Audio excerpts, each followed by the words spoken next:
Namasri Yatirajaya Vivekananda Suraye Satchit Sukha Sarupaya Swamini Tapaharini.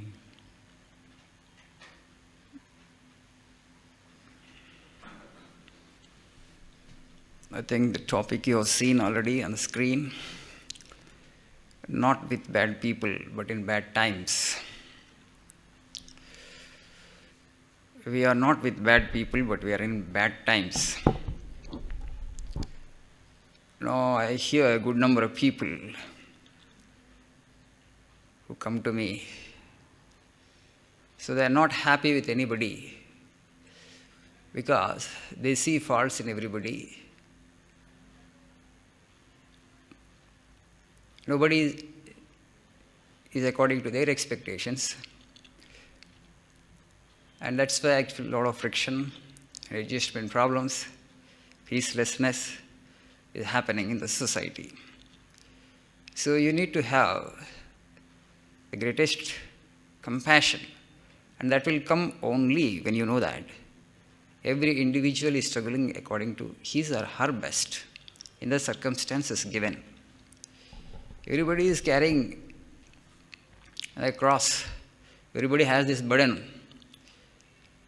So how much burden actually? Everybody has the burden. Everybody has the cross.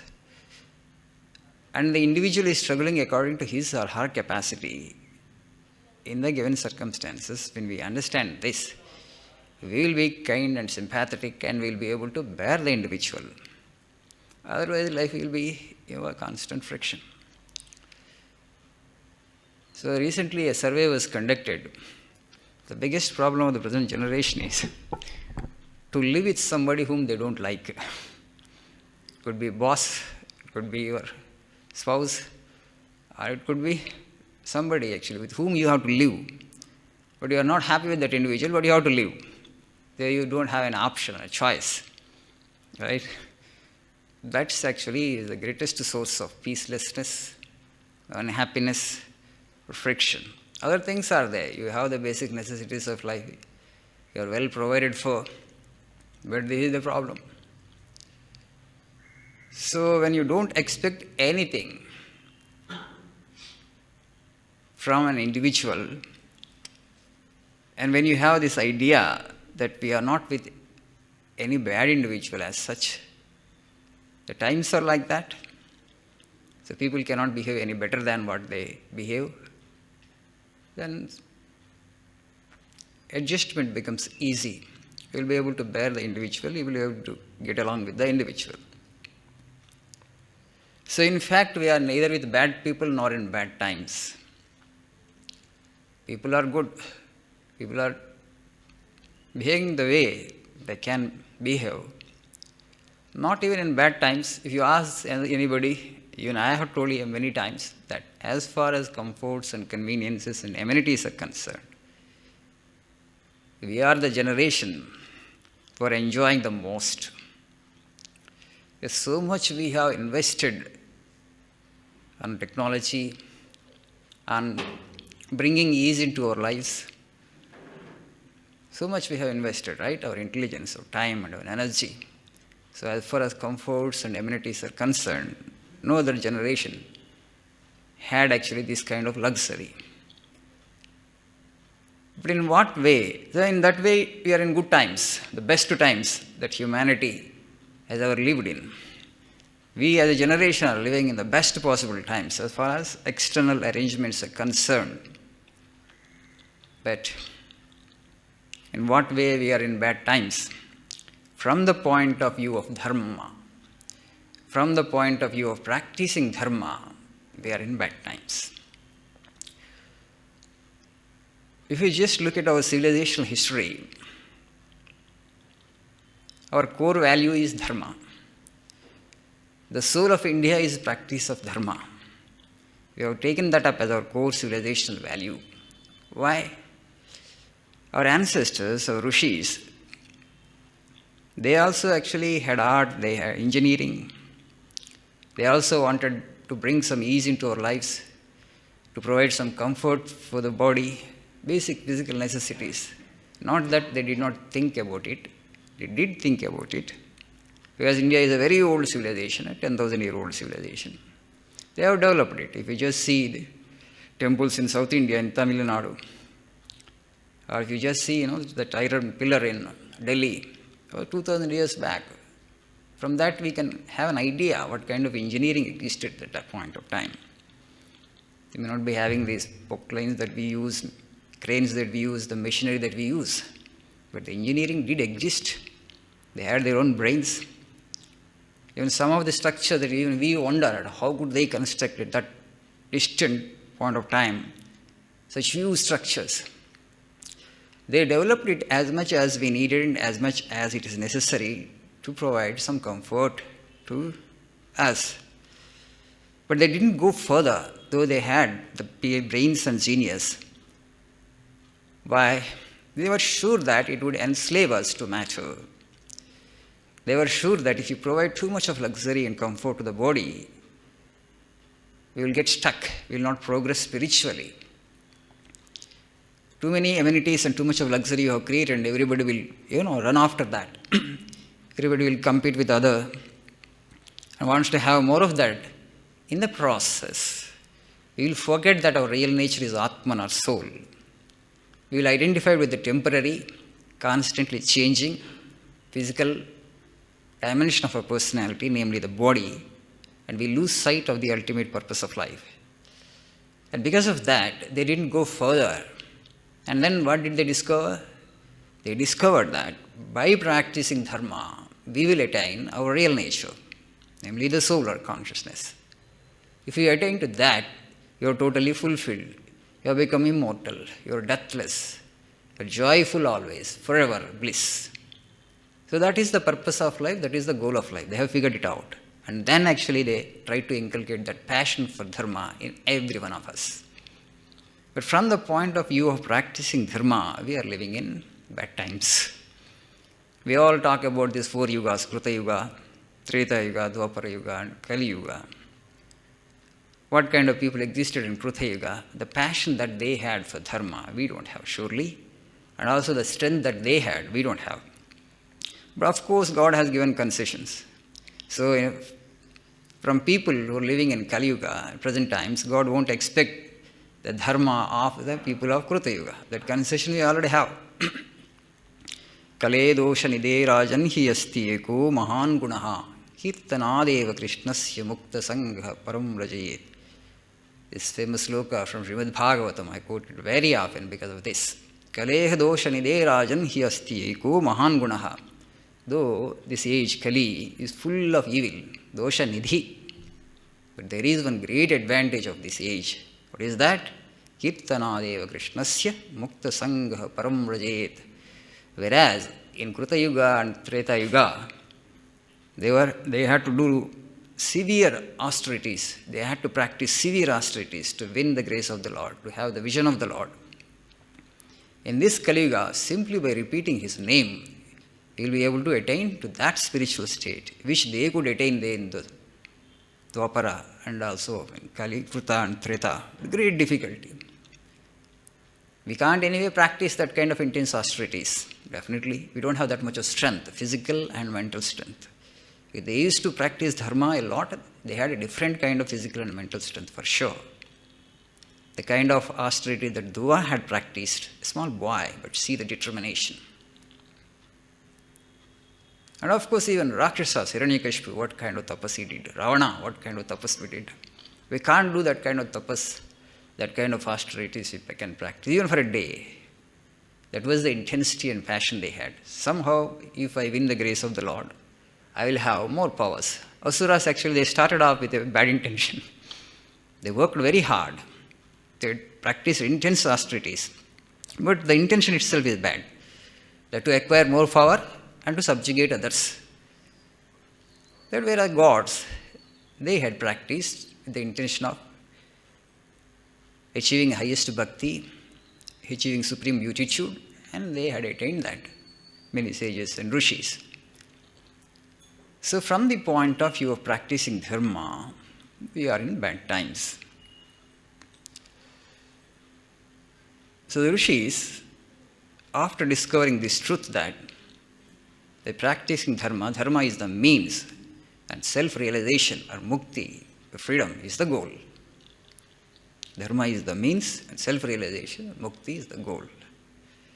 So they created a dharmic civilization, a civilization that is based on dharma, a civilization that like to practice dharma passionately, because the goal is to attain freedom. The goal is to attain mukti. So you just see in Srimad Ramayana, just for an example I am telling, Mother Kaikeyi, she won the kingdom for her son Bharata and handed it over to her son in a golden platter. Take this kingdom, my son. I won it for you. He didn't take it. He could have taken it, right? Huge temptation. But he didn't take it. And Guha praises Bharata for this. He says, Dhanyastvam natvaya tulyam pashyami jagati tale. You are a blessed soul, O Bharata. Dhanyastvam natvaya tulye. Like you, we can't find anybody on this earth. Pashyami jagati tale. Ayatnad agatam rajyam. Without any effort, kingdom has come to you. Yastam tyaktum hechasi. But that kingdom you want to give up. Yastam tyaktum hechasi. Dhanyastvam. You are a blessed soul. You did not get tempted. Guha was congratulating Bharata. Bharata had no idea that he would ever, want to become the kingdom of that. And rather, what he had done. He indicted his mother, he scolded her for all the violation of dharma that she had done. You are a Kshatriya woman. You know that. In our lineage, the practice is the eldest of the child would become the king. You know the practice. You are a Kshatriya woman. How could you deviate from that? How could you ask this for me? Did I ask you to ask it for me? So, generally we don't call our mothers by name. Bharata calls it, Kaikeyi narakam gaccha, he says. He did not even say, oh mother, go to hell for all you have done. He says, Kaikeyi narakam gaccha. In Hindu tradition, generally we don't call our mothers by name. But Bharata was so anguished, so pained. His heart was writhing with pain for all his mother had done. Kaikeyi narakam gaccha, good hell for all that you have done. So passion for dharma, you see. When Sita was kidnapped, she threw away all her ornaments when Ravana was kidnapping her. And afterwards, when Rama was searching for her, these ornaments were found. And ornaments were shown to him. The Vanaras had shown those ornaments to Rama. Rama asked Lakshmana, oh Lakshmana, you please see whether they belong to your sister-in-law, Sita. And Lakshmana says, Naham janami kyayure, naham janami kundale, nupuretu abhijanami nityam padhabi vandanat. Rama, Lakshmana and Sita, they were so close to each other. They were together all the time. Naham janami kyayure. I don't know whether these kyayuras, they belong to my sister-in-law or not. Naham janami kundale. Nor do I know whether actually these earrings belongs to sister-in-law. Nupuretu abhijanami. These anklets I can recognize that they belong to Mother Sita. Nityam padhabi vandanat. Sister-in-law is like mother in our culture. So Lakshmana always treated Mother Sita as her mother, just as he would treat us, his own mother. And because of that, he only look at her feet. Because he would look only at her feet, only anklets he could recognize, not other ornaments, because she never looked at her face as such. Treta Yuga, that was the level of dharma that they would be practicing. You can't imagine that kind of purity, right? Definitely. So these are not just mere, things that the poetic imagination they had written. They had that kind of passion for dharma, for sure. Gods in human form walked on this geography in those periods, in those times. So when I say that we are living in bad times, from the point of view of practicing dharma, definitely, because we have brought this much of materialism. And naturally, the identification with the body would be too intense for everybody. Everybody is under the influence of Kali. Nobody is spared. The age is like that, the time is like that. But people are not bad. People are good. A lot of goodness is there in everybody. Only thing, the times. We could not have created this much of materialism, this much of material things, if we are really passionate about dharma. But 1,000 years of slavery for India, and then post-independence, the kind of education system that we have brought into our midst, they are added to our woes. That passion for dharma has gone. And we want to develop like the West. Their idea of life is, I am the body. Let me enjoy the world as much as I can. And for that, how much of luxury I can give to my physical body, how much of luxury I can enjoy. That determines how successful I have become in life. These transcendental things, mukti, freedom, life after death, eternal existence, immortal existence. For them, all this is, of course, not to all. For majority of the population, they don't appreciate this much. What the senses bring us, what is tangible to us, physical universe, that alone is real. Let us actually be happy with it and let us extract the best out of it. So all other things, philosophy, mysticism, they are all imagination of mind. They are not real for majority of the people. And so, but our soul is different. Our people have invested a lot of time to understand life in its entirety. Life is not such a simple thing. It's not a simple knot that you can just untie it. It's a reef knot. It's a square knot. If it's a simple knot, you can just untie it. They are figuring it out, no? There is a lot of confusion in the society. That confusion creates fear. And there is fear, all the things will happen. All the evil will happen because of fear, Swami said. Men become very weak. Men become immoral and unethical. Why? Because of fear. Why fear comes? Fear comes because of confusion. Why confusion? Confusion, we don't know what for we are here. The ultimate purpose of life, ultimate goal of life, ultimate objective of life, that is clear. The little shortcomings in life, hardships, everything will be able to bear with great ease. The hardship will not turn into a hardship at all. The larger goal of life, actually, we have lost perspective of it. And that's the reason Indian society is in a greater confusion than any other society. Societies in the West are very clear. I am the body, I want to enjoy life. Fine. For that, money and wealth is required, and I will strive my best to acquire wealth. They are very clear. But for us, actually, things are not moving that smooth because of this. Basically, the spirituality is ingrained in us. Ingrained in us because we are all the descendants of sages and rishis. And now we want to make ourselves into a totally materialistic society. Then the conflict has arisen in the soul, not in your mind. The conflict is not in your mind. The conflict is deeper than in mind. That's the reason. Is it the way to go? Are we on the right path? Where have we gone wrong? And we are trying to figure it out today. In Western society, this much of confusion is not there. Life has not become this kind of burden there. There also life is a burden, definitely, but not as much a burden as it has become in India. We are trying to, imitate societies. We are trying to imitate the way of life of people which doesn't suit us. Swamiji said beautifully that you can't make the Ganga flow back to its source. It's impossible.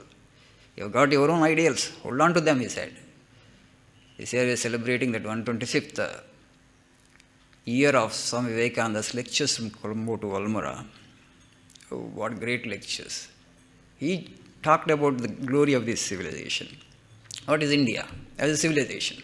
If you really want to know, you must read that book, Lectures from Colombo to Almora. After setting his foot on the soil of Colombo in 1897, and Swamiji had given a series of talks from there to Almora. Beautiful lectures. What is India? Our civilization. Who are our ancestors? What they have done? What is their understanding of life?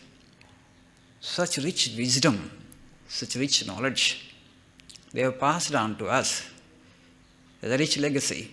And cherish that, Swami says. Spirituality is the bedrock on which the national edifice has been built, he said. This edifice actually has become weak. The foundation has become weaker. See that the foundation remains strong, and you will conquer the world, he says. Up and conquer the world with your spirituality.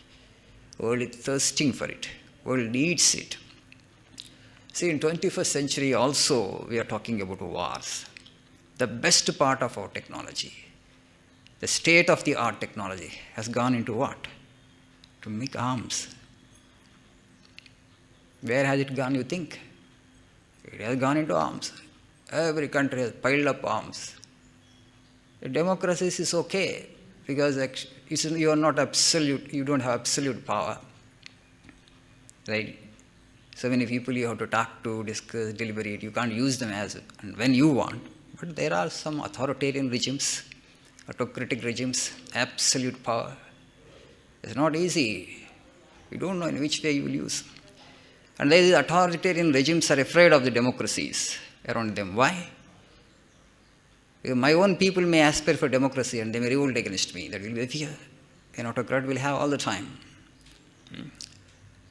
And democracies are afraid of the autocrats and authoritarian rulers because the individual is empowered so hugely and he is the whole and soul for the entire nation.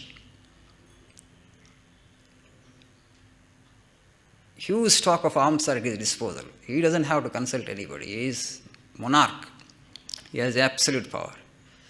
In which way he will turn, we do not know. That's why democratic rulers are afraid of, governments are afraid of autocratic rulers around them.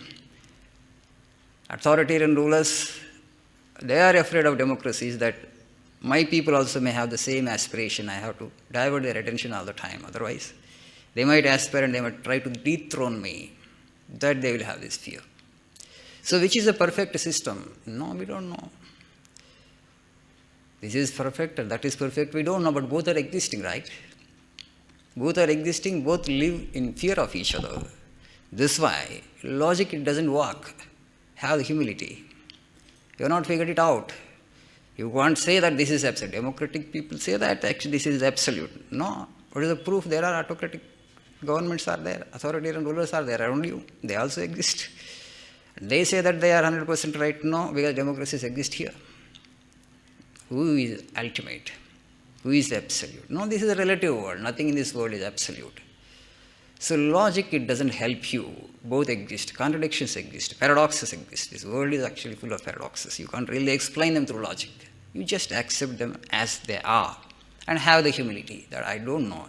But don't say that I am 100% right. The moment you say 100% right, you don't agree with the other. You don't accept the other. And then there is conflict. Then there is fight. I have partial truth, and the other individual also has partial truth.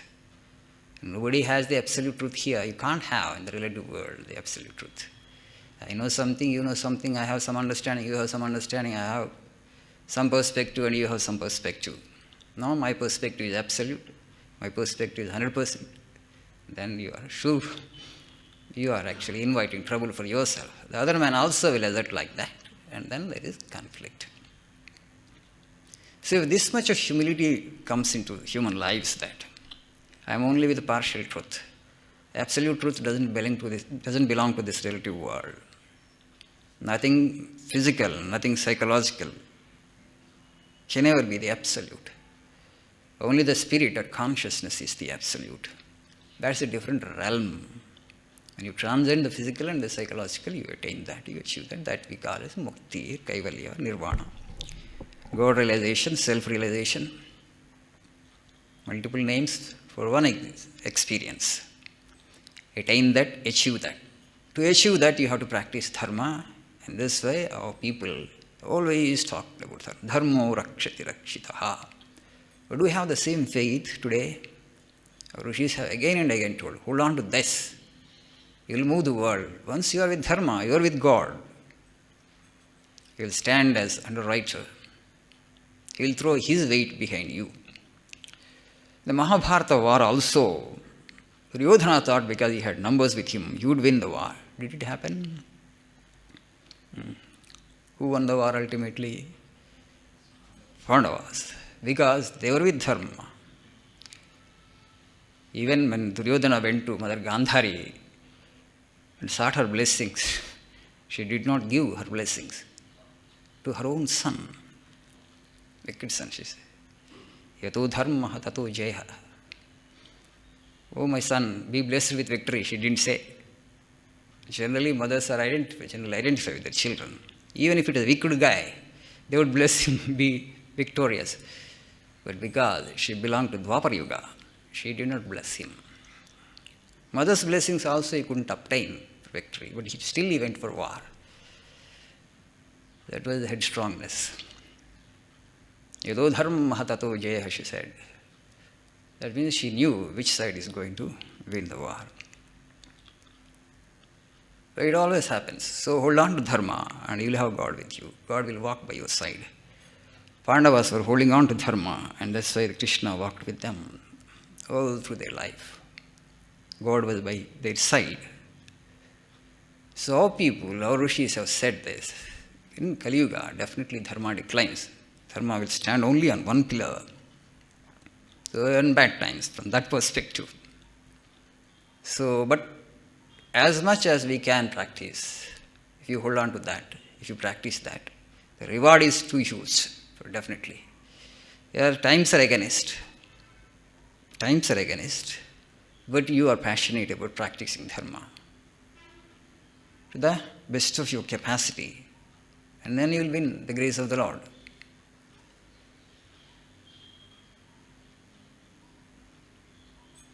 Not with bad people. Why do I say this?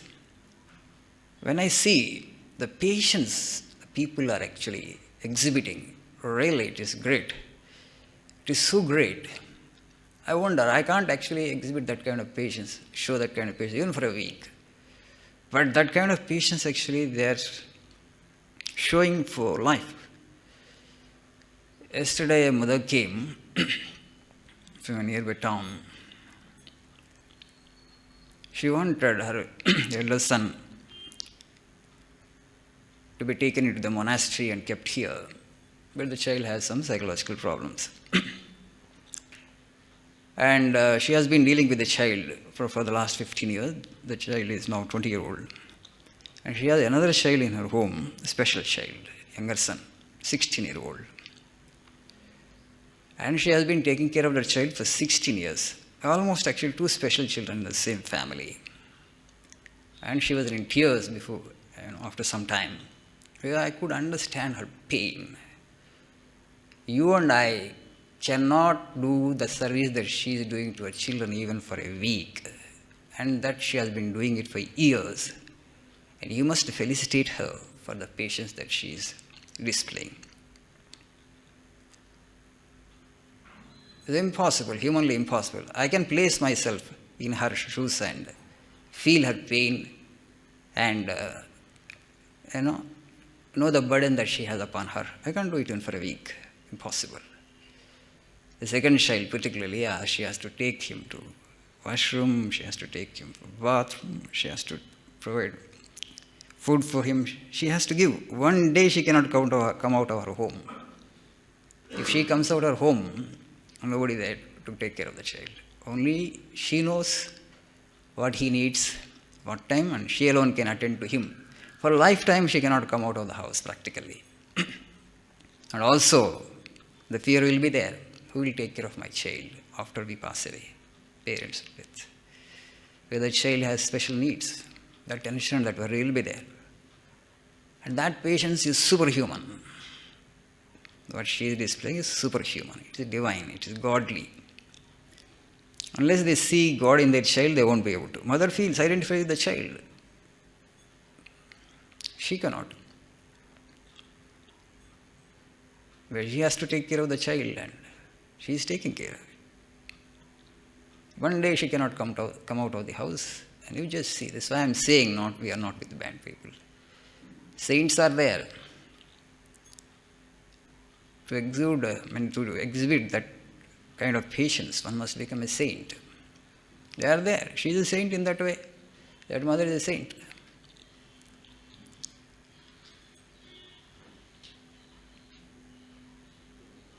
That patience is truly a sagely patience. So we need to look upon the individuals with greatest kindness and compassion. Because the burden of life of present times is still really huge. No, actually I am carrying such a huge burden, I want sympathy and kindness from others. Just as you expect kindness and compassion from others and love from others, you must know and understand that others also have the right to expect of you the same. What you expect from others, others also have the right to expect the same thing from you. So then we will be kind to each other.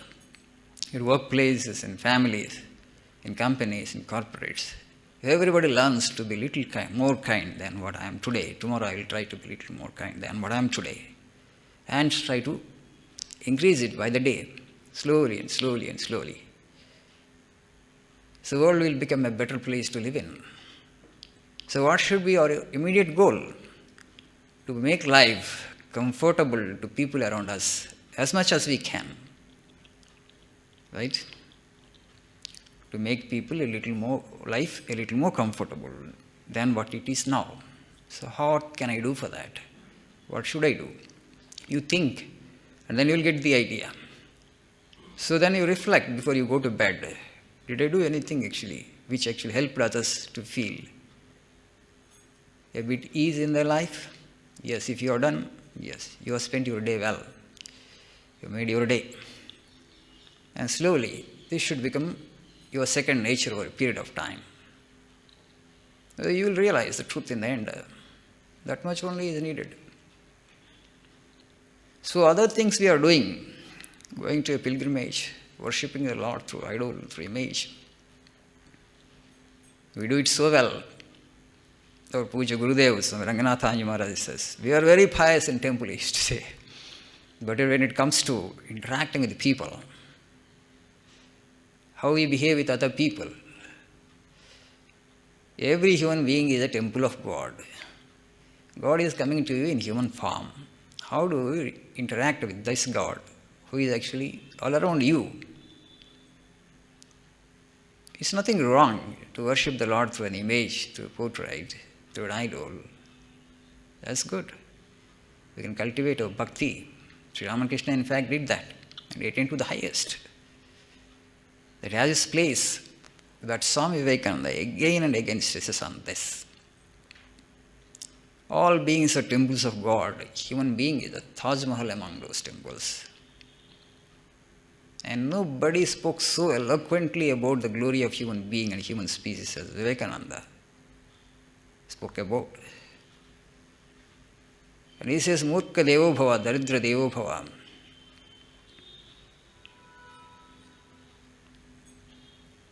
Rogi Devo Bhava. If a person is ignorant, try to give him some knowledge and help him. Serve this God. And if a person is poor, try to give something to him. Make life a little easy for him.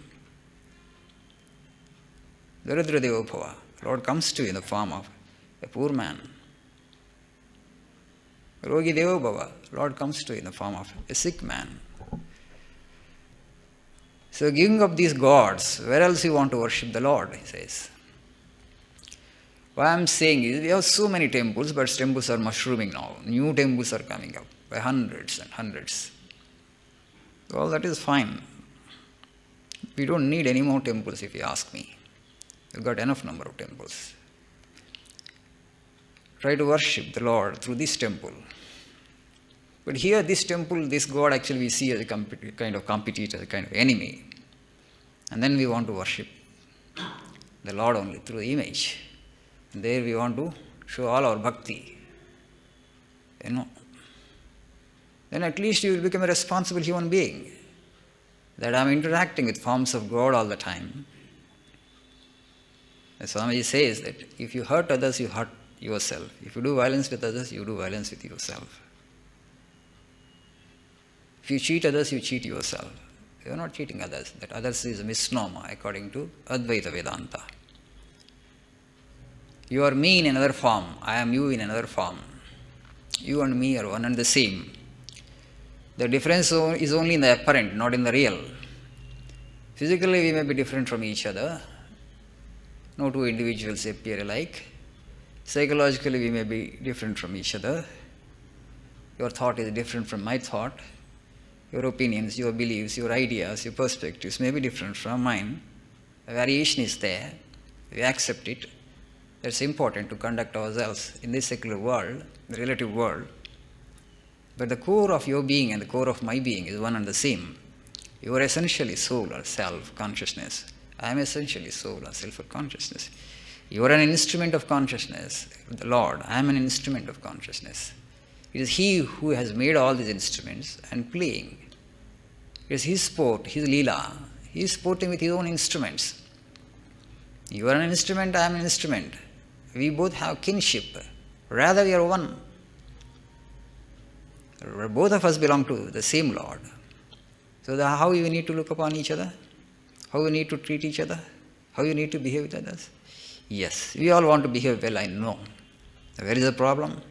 Yes, this materialism, this gross and crass materialism that we have brought into our society is the culprit. And we have learned to see each other as kind of competitors and enemies. And many times we have discussed this point here. This Darwin's theory of evolution, it has done a lot of damage to human society. The struggle for existence and survival of the fittest. We read too much into this. Like gospel, today we are so passionate about science, whatever that is mentioned in science textbooks. Real gospel scriptures, they don't get into our brain that quickly. Bhagavad Gita, Yoga Vashishta, Bhagavatam. Nothing that is contained in the scripture will ever get into our textbooks, thanks to secularism. But that we learn as science, much of it is not real science. So much science, much sorrow, right, today? Much science, much sorrow. Much law, little justice. Where is the present society?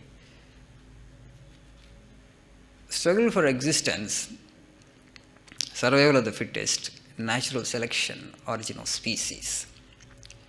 How new species will emerge out of the previous species. Darwin's postulated this theory. And Swamiji clearly told that is applicable to animals. And a theory that is applicable to animals, you bring it into humans and apply it to human beings. Yes, the societies will get distorted. And Swamiji clearly points out, from human being onwards, it is not by competing with your fellow human beings you will become a great human being. By sacrificing your life for the sake of others, you will become a great human being. That sacrifice also not actually real sacrifice. You can't really sacrifice anything. This is only so-called sacrifice. And all great prophets have said this. We have not done this for ourselves, they said. Swamiji said, by helping others, by sacrificing your life for the sake of others, you become blessed. In what way? You will attain enlightenment. You are the beneficiary. And Swamiji beautifully says that, think you that God has fallen in ditch water, that He needs your help? Who are you to help the world? How dare you say those words? What are you? Our Pro-Chancellor, or Arkham Pro-Chancellor Swamiji, Swami Atma Priyanji Maharaj, in one of his lectures, he said, what are you, a human being? He said,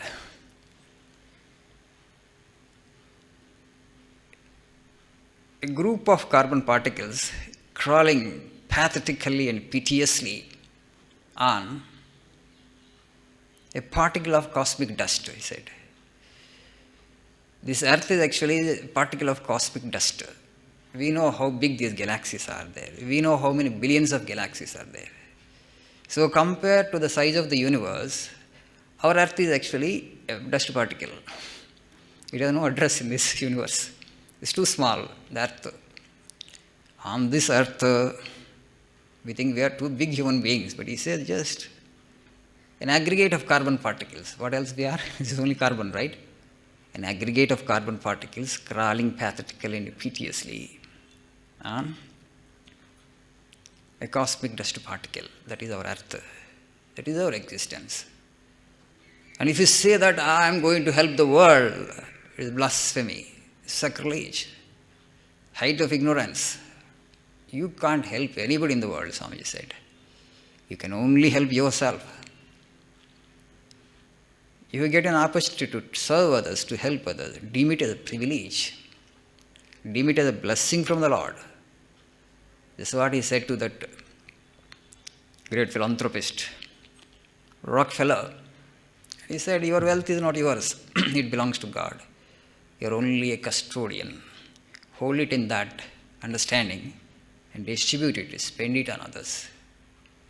You can't quit this world. You can't go out of the world and take everything with you when you leave the world.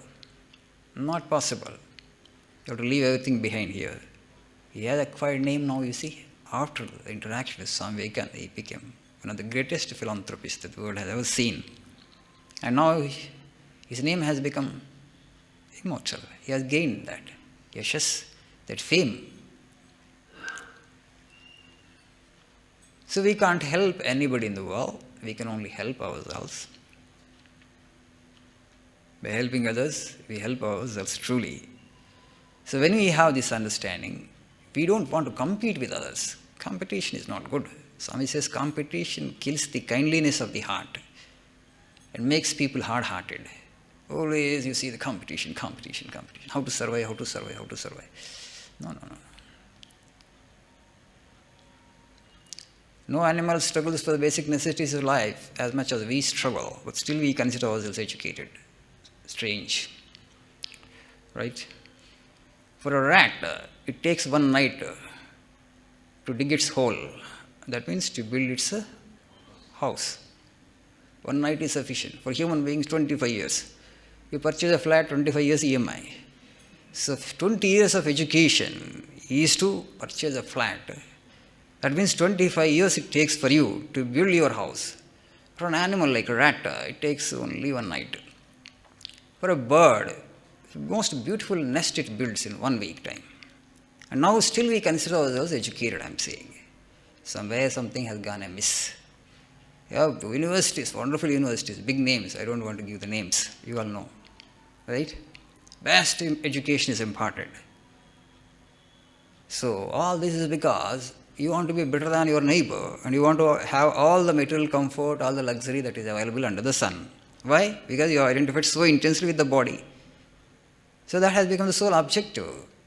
But our culture says that identify less with the body. You are not the body. If you identify with the body, actually, you will have enormous suffering. It will fail you ultimately because it will die. Your soul, your consciousness, your spirit, realize that.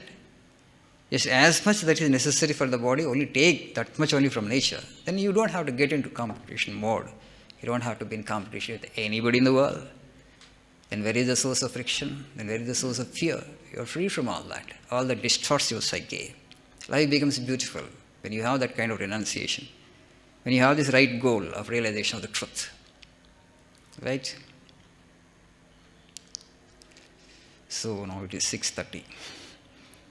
Okay? As I mentioned, hereafter our class will be up to 6:30 only. So kindly meditate for some time.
Om.